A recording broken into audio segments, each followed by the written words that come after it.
Hello friends, welcome to Kumari special. இன்றைக்கி நமக்கு பிடிச்ச வெஜிடபிள்ஸ் வச்சு ரொம்பவே டேஸ்டான வெஜ் மோமோஸ், அதுக்கு தொட்டுக்க காரசாரமான ஒரு சட்னி எப்படி பண்ணலான்னு பார்க்கலாம். வீடியோக்குள்ளே போகிறதுக்கு முன்னாடி இதுவரை நம்ம சேனலை சப்ஸ்கிரைப் பண்ணாதவங்க மறக்காமல் சப்ஸ்கிரைப் பண்ணிடுங்க. கூடவே பக்கத்தில் உள்ள பெல் ஐக்கான் பட்டனையும் கிளிக் பண்ணிடுங்க. வாங்க எப்படி ரொம்ப ஈஸியாக வெஜிடபிள் மோமோஸ் பண்ணலாம் அப்படிங்கிறத பார்க்கலாம். வெஜ் மோமோஸ் பண்ணுறதுக்கு ஃபஸ்ட்டு ஒரு பவுலில் ஒரு கப் அளவு மைதா மாவு, ஒரு 1/4 டீஸ்பூன் அளவு உப்பு, ஒரு 1 டீஸ்பூன் அளவு எண்ணெய், இந்த மூணையும் போட்டு நல்லா மிக்ஸ் பண்ணிடலாம்.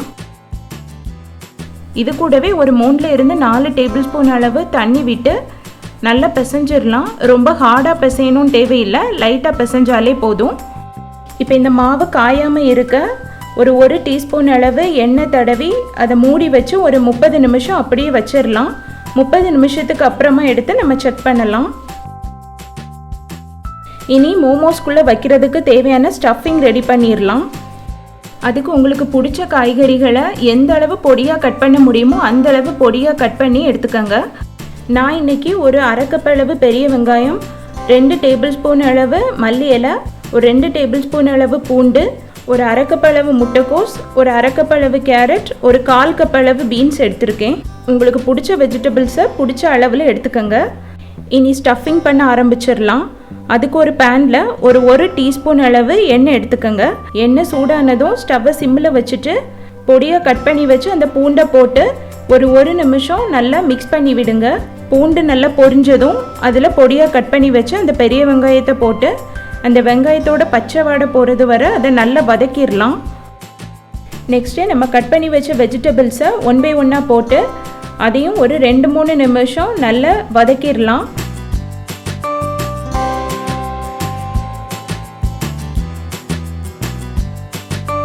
இப்போ இது கூடவே ஒரு டீஸ்பூன் அளவு சோயா சாஸ், அப்புறம் ஒரு 3/4 டீஸ்பூன் அளவு மிளகு பொடி, கூடவே தேவையான அளவு உப்பு போட்டு நல்லா மிக்ஸ் பண்ணி விடுங்க. ஒரு நிமிஷம் நல்லா மிக்ஸ் பண்ணிவிட்டு பொடியாக நறுக்கி வச்ச கொத்தமல்லி இலையை தூவி லைட்டாக மிக்ஸ் பண்ணிவிட்டு ஸ்டவ்வை ஆஃப் பண்ணிடலாம்.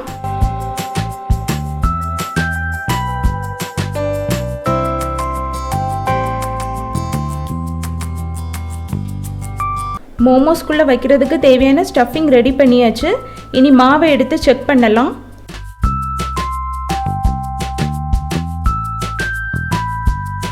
அரை மணி நேரத்துக்கு அப்புறமா மாவை எடுத்துருக்கோம். நல்லா சாஃப்டாக வந்திருக்கு. இனி மோமோஸுக்கு தேவையான ஷீட் ரெடி பண்ணிடலாம். அதுக்கு கிச்சன் கவுண்டர் டாப்பில் கொஞ்சமாக மைதா மாவு தூவிக்கங்க. அதுக்கு மேலே நம்ம மோமோஸுக்கு ரெடி பண்ண மாவை எடுத்து வச்சு சப்பாத்தி கட்டை வச்சு நல்லா தின் ஷீட்டாக விரிச்சிடலாம்.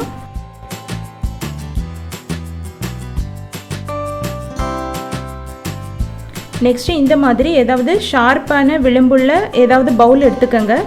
அதை அந்த ஷீட் மேலே வச்சு இந்த மாதிரி ரவுண்டு ஷேப்பில் கட் பண்ணிடுங்க.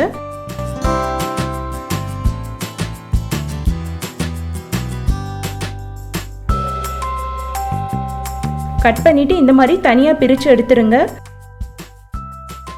இந்த மாதிரி ரவுண்ட் ஷேப்பில் கட் பண்ணிவிட்டு அது மேல் பகுதி காஞ்சி போகாமல் இருக்க ஒரு ஈர துணி வச்சு இதை மூடி வச்சுருங்க.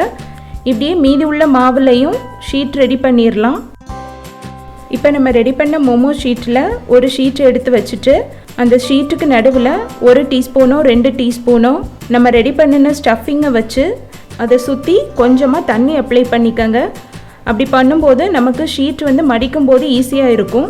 நெக்ஸ்ட்டு அந்த ஷீட்டில் ஒரு சைடில் இருந்து இந்த மாதிரி சாரீக்கு ப்ளீட் எடுக்கிறது மாதிரி அதை அப்படி சுருட்டி விடுங்க.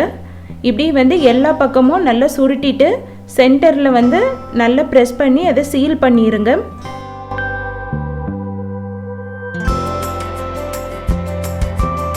பாருங்கள், இந்த மாதிரி சென்டரில் நல்லா ப்ரெஸ் பண்ணிவிட்டு இந்த ஷேப்பில் எடுத்துருங்க. இப்படி பண்ணுறது உங்களுக்கு ரொம்ப கஷ்டமாக இருந்ததுன்னா ரொம்பவே சிம்பிளாக ஈஸியாக முடிச்சிடலாம். நம்ம ஆல்ரெடி கொழுக்கட்டை பண்ணும்போது உள்ள ஸ்டஃபிங் வச்சு பண்ணியிருப்போம்ல, அந்த மாதிரி லைட்டாக உள்ளே இந்த ஸ்டஃபிங்கை வச்சுட்டு அந்த ஷீட்டை 2ஆக மடித்து சைடில் இந்த மாதிரி சீல் பண்ணிடுங்க. அது ரொம்பவே ஈஸி. ஃபோக் இருந்ததுன்னா இந்த மாதிரி ப்ரெஸ் பண்ணி விடும்போது பார்க்குறதுக்கு நல்ல ஒரு டிசைனாக இருக்கும்.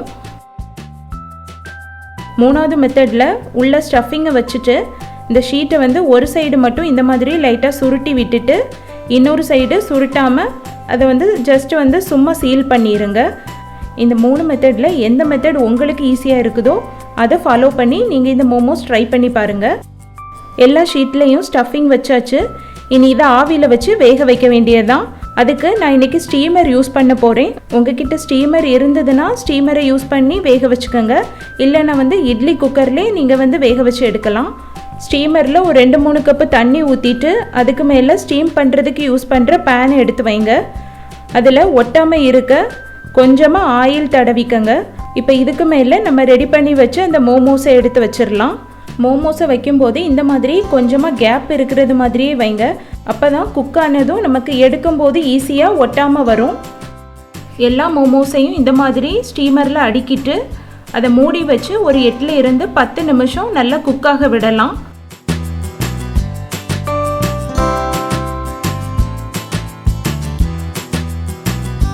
ஒரு 10 நிமிஷத்துலேயே மோமோஸ் ரெடி ஆயிடுச்சு. இனி இந்த மோமோஸுக்கு சைட் டிஷ்ஷாக ஒரு காரசாரமான சட்னி ரெடி பண்ணிடலாம். அதுக்கு ஒரு சாஸ்பேனில் ஒரு 2-3 கப் அளவு தண்ணி ஊற்றி ஒரு 2 மீடியம் சைஸ் தக்காளி, அப்புறம் ஒரு 2 பல்லு பூண்டு, அப்புறம் ஒரு 2-3 காஞ்ச வத்தல்.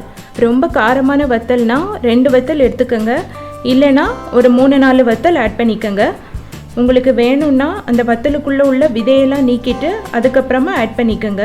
இப்போ இந்த வத்தல் தக்காளி எல்லாத்தையும் ஒரு 8 to 10 நிமிஷம் அந்த தண்ணியில் நல்லா வேக விடலாம். ஒரு 10 நிமிஷத்துக்கு அப்புறமா இந்த மாதிரி அந்த தக்காளியோட தோல்லாம் கலண்டு வரும். அந்த டைமில் ஸ்டவ்வை ஆஃப் பண்ணிடலாம். இப்போ இந்த வேக வச்ச தக்காளி வத்தல் பூண்டு எல்லாத்தையும் வெளியே எடுத்து ஒரு பிளேட்டில் வச்சு நல்லா ஆற விடலாம். இது நல்லா ஆறுனதும் அந்த தக்காளியோட வெளித்தோலை நீக்கிட்டு ஒரு கத்தி வச்சு இந்த மேல் பகுதியையும் கட் பண்ணி தனியாக எடுத்துருங்க. இப்போ இது எல்லாத்தையும் ஒரு மிக்ஸி ஜாருக்கு மாற்றிடலாம். இப்போ இது கூடவே ஒரு 1/2 டீஸ்பூன் அளவு மிளகு பொடி, தேவையான அளவு உப்பு, அப்புறம் ஒரு 1 டீஸ்பூன் அளவு சீனி, இது எல்லாத்தையும் போட்டு தண்ணி விடாமல் நல்லா அரைச்சி எடுத்துடலாம். பாருங்கள், மோமோஸுக்கு சைட் டிஷ்ஷாக காரசாரமாக ஒரு சட்னி ரெடி பண்ணியாச்சு.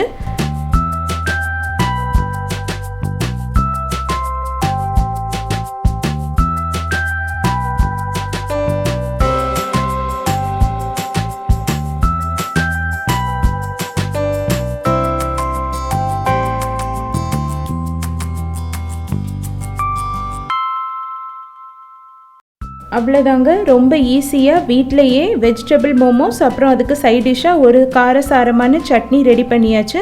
நீங்களும் வீட்டில் இதே மெத்தடில் ட்ரை பண்ணி பார்த்துட்டு எப்படி வந்திருக்குன்னு கீழே கமெண்ட் பண்ணுங்கள். இந்த வீடியோ உங்களுக்கு பிடிச்சிருந்ததுன்னா மறக்காமல் குமரி ஸ்பெஷலுக்கு சப்ஸ்கிரைப் பண்ணுங்கள். இன்னொரு டிஃப்ரெண்ட்டான ரெசிபியோட நெக்ஸ்ட் வீடியோவில் மீட் பண்ணலாம். Until then bye from Soumya.